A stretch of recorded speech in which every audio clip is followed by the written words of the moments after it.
झारखंड 24 साल का हो गया है। जिस उद्देश्य से झारखंड को अलग किया गया वो उद्देश्य एक सपना बनकर रह गया। प्रदेश में बाहरी लोगों का राज हो गया है। झारखंड की सरकार पढ़े लिखे बेरोजगार युवाओं को रोजगार के साधन उपलब्ध नहीं करा पा रही है। इन्हें देखने वाला कोई नहीं है, उल्टे हमारे युवाओं पर कानूनी शिकंजा कसा जा रहा। उक्त बातें झारखंडी भाषा खतियानी संघर्ष समिति के क्रांतिकारी युवा नेता रिजवान अंसारी ने नारायणपुर में कही। वे लोकसभा चुनाव के सिलसिले में पूरे झारखंड के लोगों को जगाने का काम कर रहे हैं ताकि आगामी चुनाव में झारखंड में एक बेहतर सरकार बनाई जा सके। उन्होंने कहा कि झारखंड के मंत्री और विधायक सभी अपने मतलब के यार हैं। जब हमसे काम रहता है तब हमारे बीच आते हैं और चले जाते हैं। अब इसे हम सभी खतियानी लोग मिलकर ही रोक सकते हैं। हमारी ही जमीन पर अवैध कब्जा जमाकर बड़े बड़े कल कारखाने खोले जा रहे हैं। हमें इसका तनिक भी हक नहीं मिल रहा। क्या यही रह गया है हमारी पहचान? जब हमारे संगठन के नेता सरकार के विरोध में बोलते हैं तो उनके पसीने छूटने लगते।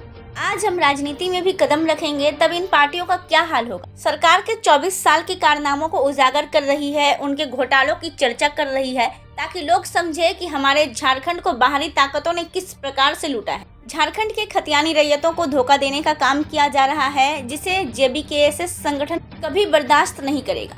इस मौके पर देबू राय, राजेश मंडल आदि सहित काफी संख्या में संगठन के लोग मौजूद। विभिन्न गांव, विभिन्न विधानसभा, एमपी चुनाव को लेकर जा रहे, इसलिए कि हमने इस राज्य के गठन के लिए हमारे वीर शहीदों ने अपने शहादत को दिया है। लेकिन आज जिन उद्देश्यों के साथ में इस राज्य का विभाजन हुआ था, ये मात्र विधानसभा जीतने मात्र तक रह गया है। लोकसभा जीतने मात्र तक हम नेता को चुनकर विधानसभा भेजने का काम करते हैं, लोकसभा चुनकर भेजने का काम करते हैं, वो मंदिर पर भेजने का काम करते हैं जहाँ जन के मुद्दों को रखा जाता है, जनता के मुद्दों को रखा जाता है। लेकिन आज आप देख लो, पत्रकार बंधु लोकतंत्र के चौथे स्तंभ के माध्यम से इस बात को कहना चाहेंगे कि जिस झारखंड राज्य का उद्देश्य था कि राज्य में इस राज्य में राज्यवासियों को मिलना चाहिए अधिकार, लेकिन आप देख लो कोयले पर बाहर के लोगों का अधिकार हमारे सरकार के विधायक और मंत्री मौन रहते हैं। आदिवासियों की बात करने वाले आदिवासी सरकार मौन रहते हैं। आदिवासी बच्चों को जमीन पर यदि बात करने की जब बात आती है, जैसे आपकी जमीन को कोई फैक्ट्री वाले अधिकृत करके रखे हैं गैर कानूनी रूप से, वहाँ विधायक का मिली भगत, एमपी का मिली भगत, इन तमाम विषयों पर मुकर होकर जेबीकेएसएस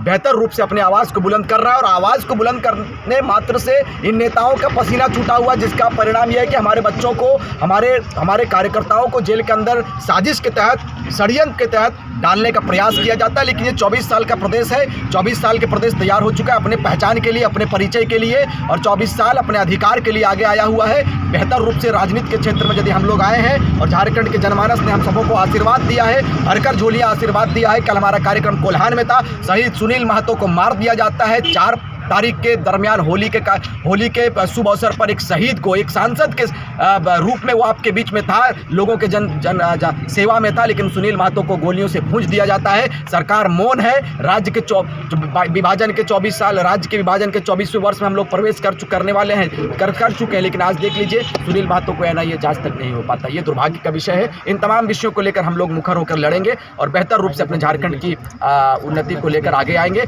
झारखंड के शहीदों के सपनों को साकार करने के लिए हम लोग कदम को बढ़ाने का काम करेंगे।